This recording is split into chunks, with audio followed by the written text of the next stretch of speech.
ঈদের নামাজ পড়ার অপরাধে উত্তরপ্রদেশের মতো জায়গায় 1700 মানুষের নামে কেস অর্থাৎ এফআইআর দায়ের করেছে। ভারতবর্ষ একটি ধর্মনিরপেক্ষ গণতান্ত্রিক দেশ। বিভিন্ন ভাষার মানুষ, কয়েকশো জাতের মানুষ এই ভারতবর্ষের বংশ পরম্পরায় তারা মিলেমিশে বাস করে আসছে। কিন্তু বিজেপি সরকার আসার পরে যে চিত্র বারবার উঠে আসছে, হিন্দু খাতরে মে হ্যায়। প্রকৃত কি হিন্দু খাতরে মে হয় না ভারতবর্ষে মুসলিম খাতরে মে হয়? মুসলিমরা সত্যি প্রচন্ড বিপদের মধ্যে দিন কাটাতে হচ্ছে। দুটি মাত্র ঈদ মুসলিম সম্প্রদায়দের, সেই দুটি ঈদে একের পর এক তাদের বাধা পেতে হয়। ঠিক তদ্রূপ ভাবে এবারে উত্তরপ্রদেশে বিজেপি শাসিত যোগী রাজ্যে নামাজ পড়ার অপরাধে 1700 মানুষের নামে জামিন অযোগ্য ধারায় মামলা করেছে খোদ সরকার।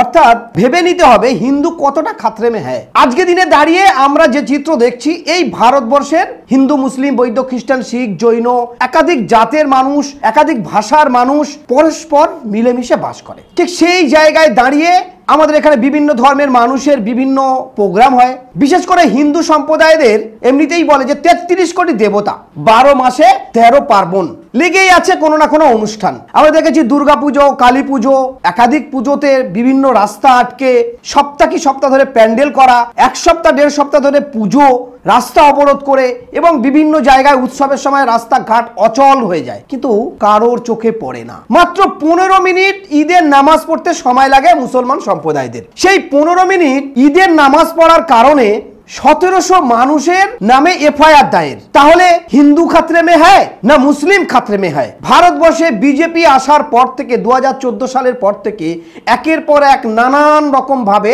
মুসলমান সম্প্রদায়দের উপরে আঘাত নেমেই আছে। এই আঘাত আর থামছেই না। আমরা দেখেছি যে পবিত্র রমজান মাস উপলক্ষে বিভিন্ন সম্প্রদায়ের মানুষ তারা একসঙ্গে ইফতারি করেছেন। রাজনীতি ফায়দা নেওয়ার জন্য বহু রাজনীতির বিশিষ্ট ব্যক্তি অর্থাৎ অন্য ধর্মের মানুষ তারা এসে এই মুসলিম সম্প্রদায়দের ইফতারিতে যোগ দিয়েছেন এবং ঈদেও আমরাও দেখেছি শুভেচ্ছাও বিনিময় করেছেন।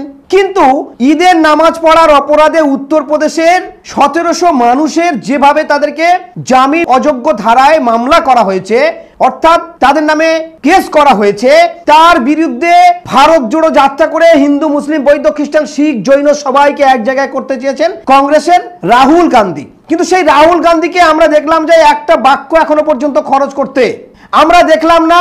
লোকসভার বিরোধী দলের এমপি অধীর চৌধুরী, সেই অধীর চৌধুরীকেও একটা বাক্য এখনো পর্যন্ত খরচ করতে দেখলাম না যে একটা উৎসবের দিন 15 মিনিট তারা রাস্তায় নামাজ পড়ার জন্য তাদেরকে এভাবে কেস করা হবে, হেনস্থ করা হবে, বাধা দেওয়া হবে, একটা শব্দ খরচ করতে দেখলাম না।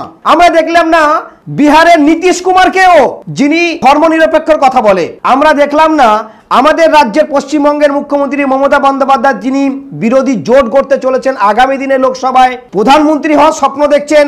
দেখলাম না অভিষেক বন্দ্যোপাধ্যায়, যিনি এখন যাত্রা করে বেড়াচ্ছেন মুসলিম সম্প্রদায়দের উত্তরপ্রদেশে বিজেপি শাসিত রাজ্যে এত বড় বিপদ হওয়া সত্ত্বেও ভয়ঙ্কর পরিস্থিতি, একটা উৎসবের 15 মিনিটের সময় দেওয়ার জন্য নামাজ পড়ার জন্য রাস্তায় তাদেরকে কেস করে জেলে পড়ার ব্যবস্থা করা হচ্ছে, কেউ মুখ খুলছে না।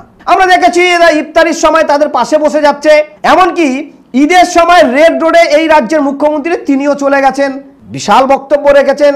মুসলিম সম্প্রদায়ের মানুষ ঈদের নামাজ পড়লেন এবং হো হো করে তারা বিশাল আকারে হাততালি দিলেন। জানি না কোথা থেকে এই মুসলিম সম্প্রদায়ের মানুষরা এই ফতোয়া পেয়েছে যে ঈদের নামাজ পড়া চলাকালীন অবস্থায় কারে বক্তব্য শুনে হাততালি দিতে হয়। ঈদের পরেও দেখলাম বিভিন্ন ঈদ অনুষ্ঠানে মুসলমান সম্প্রদায়দের সাথে সাথে বিভিন্ন নেতা মন্ত্রী ঈদ মিলন উপলক্ষে যেখানে নাত হয়, যেখানে ইসলামিক আলোচনা হয়, যেখানে কোরআন থেকে তিলাওয়াত করেন এবং যারা সূরা কেরাত পড়েন, গজল গায়, সেখানে দেখলাম যে রাজনীতির বিভিন্ন নেতারা দখল করে নিয়েছে, তাদের নামে গজল, তাদের নামে গান শুরু হয়েছে, উল্লাস হচ্ছে। বিজেপি শাসিত উত্তরপ্রদেশে এই ঘটনার পর এত উৎসব, ঈদ মিলন, যারা ঈদের নামাজে বক্তব্য রাখলো, যারা ঈদের শুভেচ্ছা দিল, 1700 মানুষ ঈদের নামাজ পড়ার অপরাধে তাদেরকে জেল খাটতে হবে, কারোর একটা বাক্য খরচ করতে দেখা যাচ্ছে না।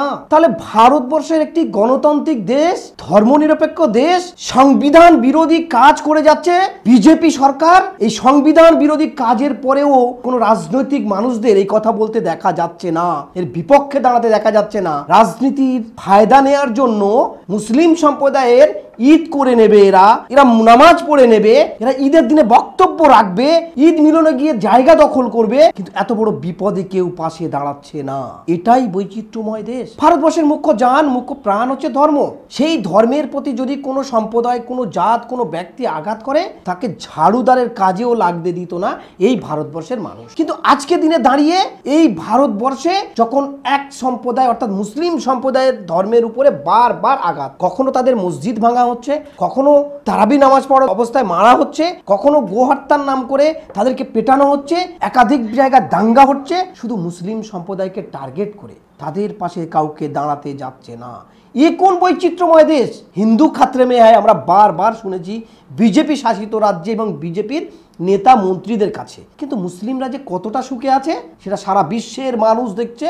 এই যুগে একাধিক সোশ্যাল মিডিয়া আছে বিভিন্ন রাজ্যে এবং এই পশ্চিমবঙ্গে, যারা বিজেপির কি হচ্ছে সেটা তুলে ধরতে পারে, কিন্তু এই মুসলমান সম্প্রদায়দের যখন আছে, মুসলিম ছেলেরা অনেক সোশ্যাল মিডিয়াতে কাজ করছে, মেয়েরা কাজ করছে, কিন্তু এই সমস্ত খবর তারা তুলে ধরে না, কারণ তাদের বিজেপি সাপোর্ট করছে, মুসলিম নাম দিয়ে বিজেপির পক্ষে বলে যাচ্ছে, বিজেপি তাদের হাততালি দিচ্ছে, কিন্তু এই মুসলিমদের এত বড় সমস্যা কোনো দিন তারা তুলে ধরে না, কারণ তাদের কথাতে উঠে আসে আমরা যদি এই খবরগুলো করি তাহলে বিজেপি আর আমাদের শেয়ার করবে না, চ্যালেঞ্জ চলবে না। এটাই এ কোন বৈচিত্র্যময় দেশ, এ কোন গণতান্ত্রিক দেশ?